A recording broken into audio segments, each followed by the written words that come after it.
بسم اللہ الرحمن الرحیم والذین یکنزون الذهب والفضة ولا ينفقونها في سبیل اللہ فبشرهم بعذاب علیم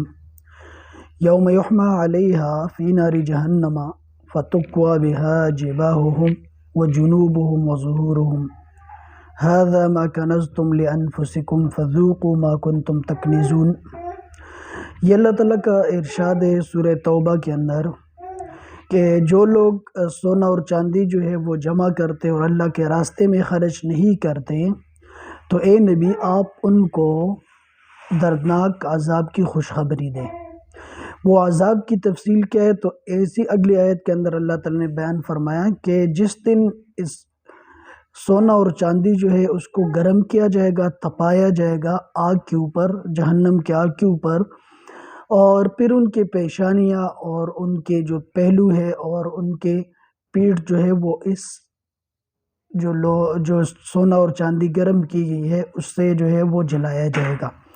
اور پھر ان سے کہا جائے گا ھذا ما کنزتم لانفسکم فذوقوا، یہ وہ سونا اور چاندی ہے اور یہ وہ مال ہے جو تم دنیا کے اندر اپنے لیے جمع کرتے تھے، اللہ کے راستے میں خرچ نہیں کرتے تھے،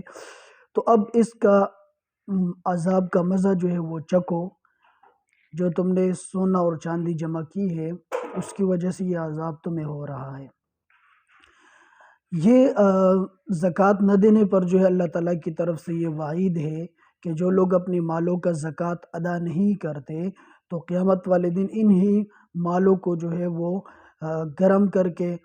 اور سونا اور چاندی کو تپایا جائے گا جہنم کی آگ کے اوپر، اور پھر انہی لوگوں کے پیشانیاں، پہلو اور کمر جو ہے ان کے ذریعے سے جلائے جائیں گے۔ تو یہ تو ان لوگوں کا انجام ہے جو دنیا کے اندر جو ہے صرف مال جمع کرتے اور اس کا زکوٰۃ ادا نہیں کرتے، اور ایسی ہی سورہ ہمزہ کے اندر بھی ہے الذی جمع مالا وعددہ، وہ شخص جو مال جمع کرتا ہے اور گن گن کے جو ہے وہ جمع کرتا ہے، اور وہ یہ سمجھتا ہے کہ یہ مال جو ہے مجھے ہمیشہ کی زندگی عطا فرمائے گا، تو اللہ تعالیٰ نے فرمایا کہ ہمیشہ کے لیے نہیں ہے بلکہ اس کا ایک مقررہ وقت ہے، دنیا کے اندر تم اس سے فائدہ اٹھا سکتے ہو لیکن آخرت میں یہ تمہارا کوئی کام نہیں آئے گا۔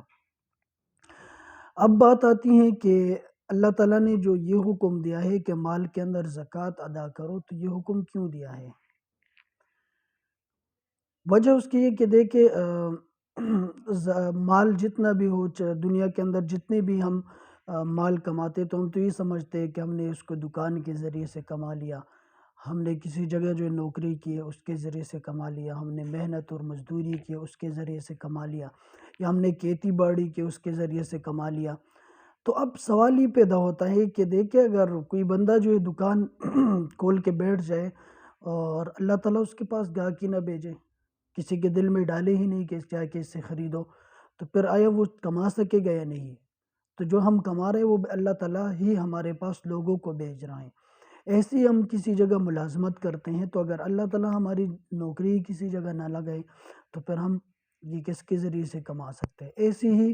جو بندہ کاشتکاری کرتا ہے تو وہ تو سمجھتا ہے کہ میں زمین کے اندر جو ہے وہ محنت کرتا ہوں اس سے، لیکن زمین کے اندر جو بیج ڈالی جاتی ہے وہ اتنی نازک ہوتی ہے کہ چھوٹا بچہ جو ہے وہ بھی اس کو توڑ سکتا ہے، لیکن جب وہ زمین کے اندر ڈالی جاتی ہے اور وہ صرف زمین کے اندر چھپا دیتا ہے اور اس کو پانی دے دیتا ہے، اس کے اندر اگانے کی جو صلاحیت پیدا کرتے وہ اللہ ہی پیدا کرتا ہے۔ تو جب یہ سارا کچھ اللہ ہی کر رہا ہے، دکان ہم نے بنا لی لیکن گاہک ہمارے پاس اللہ ہی بھیج رہا ہے، ورنہ تو اگر اللہ نہ بھیجتا تو ہم کچھ بھی نہ کما سکتے تھے۔ تو اس لیے جب اللہ تعالیٰ ہی سارا کچھ کر رہا ہے تو پھر ہم کیوں نہ جو ہے وہ زکوٰۃ ادا نہ کرے، کیونکہ اللہ ہی کا دیا ہوا مال ہے، اور اللہ تعالیٰ اپنے دیے ہوئے مال میں سے بھی سارا نہیں مانگ رہے بلکہ صرف 2.5% یعنی 40واں حصہ مال کا مانگ رہا ہے،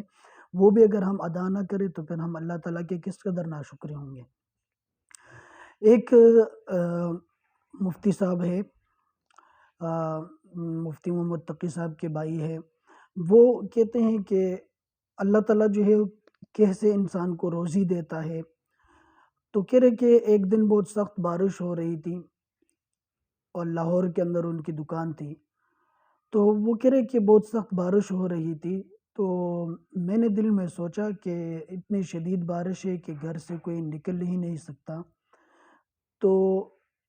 کون جو ہے میری دکان پہ آئے گا اور کتابوں کو خریدے گا، اور کتابیں جو تھی وہ بھی دینی کتابیں تھی، کوئی دنیاوی کورس تو تھا ہی نہیں۔ تو کس کے اندر اتنا شوق ہوگا کہ وہ جو لوگ گھر سے باہر نکلنے سے بھی ڈر رہے ہیں اور روڈوں کے اوپر پانی کھڑا ہے، تو کون آئے گا اور مجھ سے جو ہے وہ میری دکان پہ آ کے میری کتابیں خریدے گا؟ تو کہہ رہے کہ میرے دل میں ایک خیال تو یہ آیا، لیکن دوسری طرف میرا خیال دل میں یہ خیال آیا کہ دیکھو اللہ تعالیٰ نے میری کمائی کا ایک ذریعہ بنایا ہوا ہے، تو میری ذمہ داری بنتی ہے کہ میں جا کے دکان پہ بیٹھ جاؤں۔ گاہک بھیجنا جو ہے وہ اللہ تعالیٰ کی ذمہ داری ہے کہ وہ میرے پاس لوگوں کو بھیجے گا۔ میرا جو کام ہے تو میں تو اپنی طرف سے اپنا کام کر لوں، میرا کام یہ ہے کہ میں جا کے دکان پہ بیٹھ جاؤں۔ تو وہ کہہ رہے کہ میں نے چھتری لی اور میں دکان کی طرف چل دیا، دکان جا کے بیٹھ گیا، اور میں نے کہا کہ ویسے بھی شدید بارش ہو رہی ہے تو کون کتابیں لینے آئے گا، تو میں قرآن پڑھنے کے لیے جو ہے بیٹھ گیا۔ تو کہہ رہے کہ تھوڑی دیر قرآن پڑھتا رہا تو میں نے دیکھا کہ لوگ اپنی برساتیاں لیے ہوئے اور چھتریاں لیے ہوئے جو ہے دکان پہ آ رہے ہیں اور کتابیں خرید رہے۔ تو میں نے سوچا کہ اتنی شدید سردی کے اندر اور اتنی بارش کے اندر لوگوں کو کیا مصیبت آ گئی کہ وہ آ کے جو ہے دکان سے کتابیں خرید رہے، چھتریاں اٹھا کے اتنی تکلیف اٹھا رہے، اور کہہ رہے کہ جتنا باقی دنوں میں مجھے منافع ہوتا تھا تو اسی دن بھی اتنا منافع ہو گیا۔ تو اس سے یہ بات ثابت ہوگی کہ دیکھیں دکان تو ہم نے ڈال لی، لیکن اس کے اندر جو گاہک بیچ رہا ہے وہ اللہ ہی بیچ رہا ہے،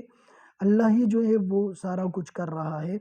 اللہ تعالیٰ نے کچھ کام جو ہے وہ تقسیم کیے ہوئے ہیں کہ بعض لوگوں کو جو ہے وہ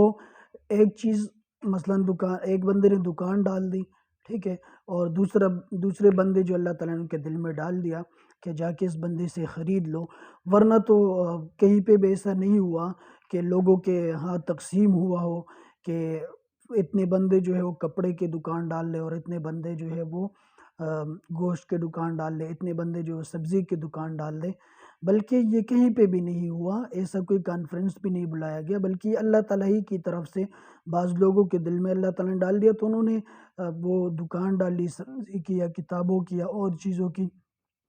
تو اور باقی لوگوں کے دل میں ڈال دیا کہ جا کے ان سے خریدو۔ تو جو اللہ تعالیٰ ہی سب کچھ دینے والا ہے، چاہے وہ دکاندار کے پاس گاہک بیچ رہا ہے، چاہے وہ سبزی والے کے پاس بیچ رہا ہے، چاہے جو ہے وہ زمین سے کھیتی باڑی کرنے والے کے لیے غلہ اگا رہا ہے، تو یہ سارا کچھ جب اللہ ہی کر رہا ہے تو پھر کیوں نہ جو ہے اللہ تعالیٰ کی دی ہوئے مال میں سے ہم زکوٰۃ ادا نہ کریں۔ ایسے ہی اللہ تعالیٰ نے بعض لوگوں کو کاشتکار بنا دیا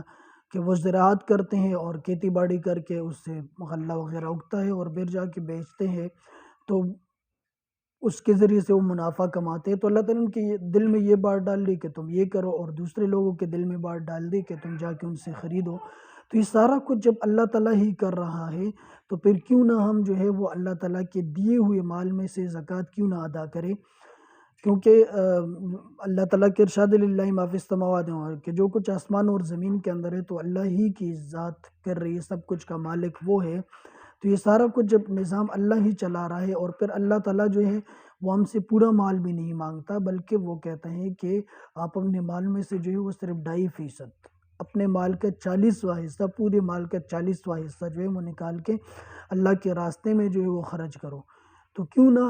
جو ہے وہ زکوٰۃ کو روکا جائے، اور زکوٰۃ کے بارے میں جہاں پہ نہ ادا کرنے والوں کے بارے میں وعیدیں آئی ہیں تو وہاں پر ادا کرنے والوں کے بارے میں جو ہے اللہ تعالیٰ نے ان کے لیے خوشخبریاں بھی سنائی ہے، اور ان کو اللہ تعالیٰ کی طرف سے اجر بھی دیا جائے گا۔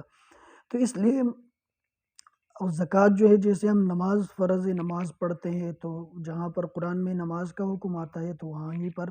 زکوٰۃ کا بھی حکم آتا ہے، اقیموا الصلاۃ وآتوا الزکوٰۃ، کہ نماز قائم کرو اور زکوٰۃ ادا کرو۔ تو جیسے ہی نماز ادا کرنا جو ہے فرض ہے، ایسے ہی زکوٰۃ ادا کرنے کی بھی اتنی ہی تاکید آئی ہے، اور یہ بھی اسلام کے ارکان میں سے ایک رکن ہے۔ تو اس لیے اپنے مال، کل مال جو ہے اس کا حساب لگا کے اس کا جو 40واں حصہ بنتا ہے، اگر کوئی شخص صاحب نصاب ہے تو اپنے مال کا 40واں حصہ نکال کے اللہ تعالیٰ کے راستے میں خرچ کرے۔ اور اگر ہم زکوٰۃ نہیں نکالیں گے تو زکوٰۃ نہ نکالنے کی وجہ سے جو ہے ہمارا مال تباہ بھی ہو سکتا ہے، ہلاک بھی ہو سکتا ہے۔ تو اس لیے زکوٰۃ جو ہے جہاں پر اس کے اخروی فائدے ہیں تو وہاں پر زکوٰۃ ادا کرنے کے دنیاوی فائدے بھی ہے، کہ دنیا کے اندر جو ہے اللہ تعالیٰ